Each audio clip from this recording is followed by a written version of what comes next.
আসসালামু আলাইকুম। আন্তর্জাতিক সর্বশেষ আপডেট সংবাদে আপনাকে স্বাগতম। শুরুতেই জানিয়ে দেব সংবাদ শিরোনাম।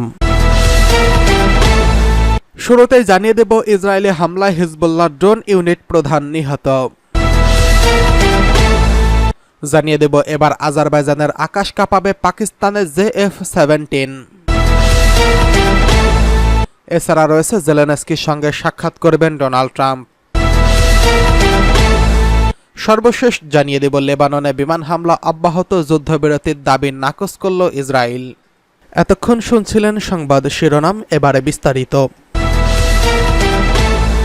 ইসরায়েলি হামলায় হিজবুল্লাহ ড্রোন ইউনিট প্রধান নিহত। লেবাননে সশস্ত্র গোষ্ঠী হিজবুল্লাহকে লক্ষ্য করে বিমান হামলা অব্যাহত রেখেছে ইসরায়েলি বাহিনী। এরই মধ্যে একাধিক হিজবুল্লাহ নেতাকে হত্যার দাবি করছে ইসরায়েল। হামলায় হিজবুল্লাহ ড্রোন ইউনিটের প্রধান নিহতের খবর পাওয়া গেল। বার্তা সংস্থা AFP জানায়, বৈরুতের দক্ষিণাঞ্চলে ইসরায়েলি হামলায় বৃহস্পতিবার হিজবুল্লাহ ড্রোন ইউনিটের প্রধান মোহাম্মদ শুরুর নিহত হয়েছেন। হিজবুল্লাহ ও ইসরায়েলি সেনাবাহিনী দুই পক্ষই এই খবর নিশ্চিত করেছেন। ইসরায়েলি সেনাবাহিনী এক বিবৃতিতে বলছে, তাদের যুদ্ধ বিমান মোহাম্মদ শুরুকে লক্ষ্য করে হামলা চালায় এবং এতে তিনি নিহত হয়েছেন। শুরুর হিজবুল্লাহর বিমান ইউনিটের কমান্ডার বলে জানানো হয় ওই বিবৃতিতে। এরপর হিজবুল্লাহ এক বিবৃতিতে শুরুর নিহতর খবর নিশ্চিত করেছেন। হিজবুল্লাহর ঘাঁটি হিসেবে পরিচিত জনবহুল এলাকায় গোষ্ঠীটির কমান্ডারদের লক্ষ্য করে সপ্তাহে চতুর্থবারের মতো হামলার ঘটনা ঘটল। লেবাননের স্বাস্থ্য মন্ত্রণালয় জানিয়েছে, হামলায় 2 জন নিহত এবং 15 জন আহত হয়েছেন। দেশটির ন্যাশনাল নিউজ এজেন্সি জানিয়েছে, একটি বহুতল আবাসিক ভবন লক্ষ্য করে 3টি ক্ষেপণাস্ত্র চালানো হয়েছে, এতে হতাহতের ঘটনাও ঘটেছে। সোমবার লেবানন ইসরায়েল সীমান্তে পাল্টাপাল্টি হামলা চলছে, এতে লেবাননে 7 শতাধিক মানুষ নিহত হয়েছেন। দুপক্ষের মধ্যে সর্বাত্মক যুদ্ধ শুরু হয়ে যেতে পারে বলে আশঙ্কা করা হচ্ছে। এদিকে আজারবাইজানের আকাশ কাঁপাবে এবার পাকিস্তানি JF-17। চরম অর্থনৈতিক দুর্দশার মধ্যে নিজেদের সামরিক খাতকে শক্তিশালী করার চেষ্টায় কোনো ত্রুটি রাখছে না পাকিস্তান। প্রতিবেশী দেশের সঙ্গে ভারতের সঙ্গে পাল্লা দিয়ে নিজেদের প্রতিরক্ষা খাতকে আরও উন্নত ও বৈচিত্র্যময় করার উদ্যোগ নিয়েছিল ইসলামাবাদ। সেই লক্ষ্য নিয়ে দেশটি তৈরি করছে স্বল্পোন্নত নজরকাড়া এক যুদ্ধ বিমান JF-17। দাম ও সুবিধার উপর নির্ভর করে এই বিমানকে ভাগ করা হয়েছে 3টি ব্লকে, যার সর্বশেষ ভার্সন ব্লক 3। এবার আজারবাইজানের আকাশ কাঁপিয়ে বেড়াবে পাকিস্তানের তৈরি F-17 এর ব্লক 3 ভার্সন। বার্তা সংস্থা রয়টার্সের প্রতিবেদনে বলা হয়, আজারবাইজানের বিমান বাহিনীর কাছে JF-17 ব্লক 3 যুদ্ধ বিমান বিক্রয়ের জন্য একটি চুক্তি স্বাক্ষর করছে পাকিস্তান। বৃহস্পতিবার পাকিস্তানের সামরিক বাহিনী এমনটি জানিয়েছেন। তবে ঠিক কী পরিমাণ বিমান কেমন দামে এসব বিক্রি করা হচ্ছে সে ব্যাপারে কোনো তথ্য দেয়নি। JF-17 মূলত যুদ্ধ বিমান চীন ও পাকিস্তান অ্যারোনটিক্যাল কমপ্লেক্সে যৌথ উদ্যোগে তৈরি করা। গেল কয়েক বছরে পাকিস্তানের সামরিক মিত্র যুক্তরাষ্ট্রের সঙ্গে সম্পর্ক শীতল হওয়ার পর বেইজিংয়ের দিকে ঝুঁকে পড়ছে ইসলামাবাদ, যার ফলে চীন ও এই বিমান নির্মাণে সহায়তা করে। পাকিস্তান সশস্ত্র বাহিনী জানায়, আজারবাইজানে বিমান বাহিনীর সক্ষমতা বাড়াতে তারা এসব যুদ্ধ বিমান সরবরাহ করবে। আজারবাইজানের রাষ্ট্রপতি ইলহাম আলিয়েভ জুলাই মাসে একটি রাষ্ট্রীয় সফরে পাকিস্তান সফর করেন। সেখানে 2 দেশ প্রতিরক্ষা সহ বেশ কয়েকটি সহযোগিতার মাত্রা বাড়াতে সক্ষম হয়েছিল। এদিকে জেলেনস্কির সঙ্গে এবার সাক্ষাৎ করবেন ডোনাল্ড ট্রাম্প।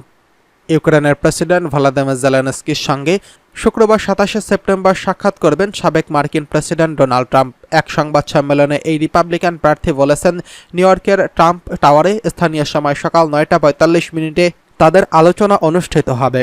ব্রিটিশ সংবাদ মাধ্যম BBC এই খবর জানিয়েছেন। সাংবাদিকদের ট্রাম্প বলেছেন, প্রেসিডেন্ট জেলেনস্কি আমার সঙ্গে দেখা করতে চেয়েছেন, আমি সকালে তার সঙ্গে দেখা করব। বৃহস্পতিবার মার্কিন প্রেসিডেন্ট জো বাইডেন এবং ভাইস প্রেসিডেন্ট কমলা হ্যারিসের সঙ্গে হোয়াইট হাউসে সাক্ষাৎ করেছেন জেলেনস্কি। তাদের সামনে নিজের জয়ের পরিকল্পনা তুলে ধরেন তিনি। এই পরিকল্পনার মাধ্যমে রাশিয়াকে চাপে ফেলে সংকটে কূটনৈতিক সমাধান করা যাবে বলে বিশ্বাস করেন জেলেনস্কি। ট্রাম্প আরও বলেছেন, ইউক্রেনে যা ঘটেছে তা খুবই ন্যাক্কারজনক, এত মৃত্যু, এত বেশি ধ্বংসযোগ্য, এগুলো খুবই ভয়ানক ব্যাপার। ইউক্রেন ও রাশিয়ার যুদ্ধের পরিসমাপ্তি ঘটাতে নিজের সক্ষমতার উপর অগাধ বিশ্বাস রাখছে ডোনাল্ড ট্রাম্প। তিনি দাবি করেছেন, পুতিন ও জেলেনস্কির মধ্যে খুবই দ্রুত একটা চুক্তি সম্পন্ন করিয়ে নেওয়ার মাধ্যমে যুদ্ধ থামাতে পারবেন। এ বিষয়ে বিস্তারিত জানতে চাওয়া হলে মার্কিন এই ধনকুবের বলছেন, পরিকল্পনার আগাগোড়া আমি তাকে আগে বলতে চাই না। বাইডেন ও হ্যারিসের সঙ্গে জেলেনস্কির সাক্ষাতের পর এই বক্তব্য দেন ডোনাল্ড ট্রাম্প। তার কয়েক ঘন্টা আগে ইউক্রেনের জন্য আরও $790 কোটি সমমূল্যে সামরিক সহায়তার ঘোষণা করেছেন জো বাইডেন। এদিকে লেবাননে বিমান হামলা অব্যাহত, যুদ্ধবিরতি নাকচ ইসরায়েলের। যুক্তরাষ্ট্র, যুক্তরাজ্য, ফ্রান্স এবং আরব দেশগুলোর যুদ্ধবিরতির আবেদন নাকচ করে দিল, খারিজ করে দিল ইসরায়েল। বৃহস্পতিবার রাতেও ইসরায়েলের যুদ্ধবিমান লেবাননে হামলা করছে। বৈরুতে 2 জন মারা গেছেন এবং 15 জন আহত হয়েছেন। লেবাননের স্বাস্থ্য মন্ত্রণালয় জানিয়েছে, বৃহস্পতিবার 28 জন মারা গেছেন এবং সোমবার থেকে মৃত্যুর সংখ্যা 600 ছাড়িয়ে গেছে। হিজবুল্লাহ জানিয়েছে, বিমান হামলায় তাদের বিমান বাহিনীর প্রধান মোহাম্মদ শুরুর মারা গেছেন। লেবানন সীমান্তে ইসরায়েলের সেনাও কুচকাওয়াজ করছেন, ফলে বিমান হামলার পাশাপাশি সীমান্ত পেরিয়ে ইসরায়েলের সেনাও লেবাননের ভেতরে ঢুকে যেতে পারে বলে মনে করা হচ্ছে। সেক্ষেত্রে ইসরায়েলের বিমান বাহিনী তখন সেনাকে সাহায্য করবে এবং ইরান থেকে যাতে হিজবুল্লাহর কাছে অস্ত্র না আসে তা নিশ্চিত করতে চাইবে বলে বিমান বাহিনীর কমান্ডার মেজর জেনারেল তেমের বার জানিয়েছেন। শুক্রবার জাতিসংঘের সাধারণ পরিষদের অধিবেশনে ভাষণ দেবেন ইসরায়েলের প্রধানমন্ত্রী নেতানিয়াহু। তার আগে তিনি সাংবাদিকদের বলেছেন, ইসরায়েলে পূর্ণ শক্তি দিয়ে হিজবুল্লাহর উপর আঘাত হানবে। আমাদের লক্ষ্য পূরণ না হওয়া পর্যন্ত তারা থামবে না। এর আগে যুক্তরাষ্ট্র, ফ্রান্স, যুক্তরাজ্য, আরব দেশগুলি অবিলম্বে যুদ্ধবিরতির কথা বলছিল। যুক্তরাষ্ট্র ও ফ্রান্সের মতো দেশগুলোর প্রস্তাব ছিল অবিলম্বে 21 দিনের যুদ্ধবিরতি চালু করা হোক। লেবাননের পররাষ্ট্রমন্ত্রী আবদুল্লাহ হাবিব জাতিসংঘের কাছে আবেদন জানিয়ে বলেছেন, পরিস্থিতি হাতের বাইরে চলে যাওয়ার আগে তারা যেন অবিলম্বে যুদ্ধবিরতির ব্যবস্থা করে। তা না হলে এই সংকট আরও ঘোলাটে হয়ে উঠবে। যুক্তরাষ্ট্রের মুখপাত্র জন কির্বি বলেছেন, যুদ্ধবিরতির প্রস্তাবে কি আছে তা ইসরায়েল খুব ভালো করেই জানে। প্রতিটি শব্দ তারা পড়েছে। যুক্তরাষ্ট্র চায় তারা যেন এই প্রস্তাবকে গুরুত্ব দেয়। ফ্রান্সের প্রেসিডেন্ট ম্যাক্রো বলেছেন, ইসরায়েল যে যুদ্ধবিরতির প্রস্তাব একেবারে খারিজ করে দিয়েছেন তা তিনি মনে করছেন না। এটা খারিজ করলে প্রধানমন্ত্রী ভুল করবেন, তখন আঞ্চলিক উত্তেজনা আরও বৃদ্ধির দায় তাকে নিতে হবে। ইসরায়েল যাতে যুদ্ধবিরতি মেনে নেয় তার জন্য আমরা সব ধরনের চেষ্টা করব। জার্মানির পররাষ্ট্রমন্ত্রী বেয়ারবক জাতিসংঘের সাধারণ পরিষদে বলেছেন, তিনি ইসরায়েল ও হিজবুল্লাহর নেতাদের অবিলম্বে যুদ্ধবিরতির প্রস্তাব মেনে নিতে অনুরোধ জানাচ্ছেন। এই সংঘাত বাড়লে আঞ্চলিক নিরাপত্তা বিঘ্নিত হবে, তখন এই অঞ্চলে দীর্ঘস্থায়ী শান্তি স্থাপন কঠিন হয়ে পড়বে। হোয়াইট হাউস জানিয়েছে, মার্কিন ও ইসরায়েলের কর্মকর্তাদের মধ্যে আলোচনা চলছে। মার্কিন পররাষ্ট্রমন্ত্রী অ্যান্টনি ব্লিংকেন ইসরায়েলের স্ট্র্যাটেজিক অ্যাফেয়ার্স মন্ত্রী রন ডেরমারের সঙ্গে সাক্ষাৎ ও বৈঠক করবেন।